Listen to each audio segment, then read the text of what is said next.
Have you ever been on a roller coaster? The best part of a roller coaster is the moment just as you've reached the top of the first big peak. Your adrenaline is pumping, you're excited, anxious, and happy.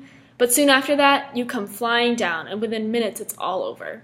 Personally, I hate roller coasters because of this effect. But for some reason, I keep riding them over and over again. This so-called roller coaster effect is the same problem we are seeing in our school-age children when we give them carbohydrates for breakfast without any protein to go along. Due to the new Healthy, Hunger-Free Kids Act of 2010, the school breakfast program is no longer required to give our children a meat or meat alternate to serve at breakfast. Having a protein is a crucial start to our day because it has many complex molecules that slow the rate of digestion. Without a protein, the carbohydrates that we ingest immediately turns into sugar. We have a spurt of energy, and then we crash after our bodies have used the sugar within an hour or two, just like riding a roller coaster. Now, you may be saying to yourself, well, the school isn't required to serve a meat or a meat alternate, but maybe sometimes they will. And you would be correct in thinking this way. But let's think back to when you were in grade school. If you were given the option at 10 years old between buying a meat in a muffin or a cereal in a muffin, which would you buy?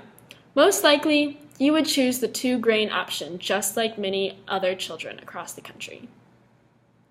Having a protein added to your breakfast not only makes the meal healthier as a whole, but also helps kids stay full for a longer period of time. If children are able to stay satiated between meals, they are less likely to overeat during lunch, and therefore will consume an appropriate amount of food. Now, in the bigger picture, if every child who now overeats eats an appropriate amount of food, the child obesity rate could drop dramatically over time. This little policy change could have that big of an impact. So, I don't know about you, but I'm shocked that this change was made in 2010, and that no one has considered the potential detrimental effects that can come from it. But there is something you can do.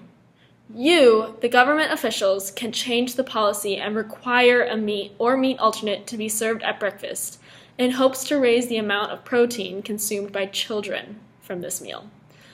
This small detail can end up changing the entire way a child goes about eating food in the next generation. If you do not make a change, then there are countless parents out here that will argue and continue to fight for our children's right to understand the meaning and the benefits of a balanced breakfast. Thank you.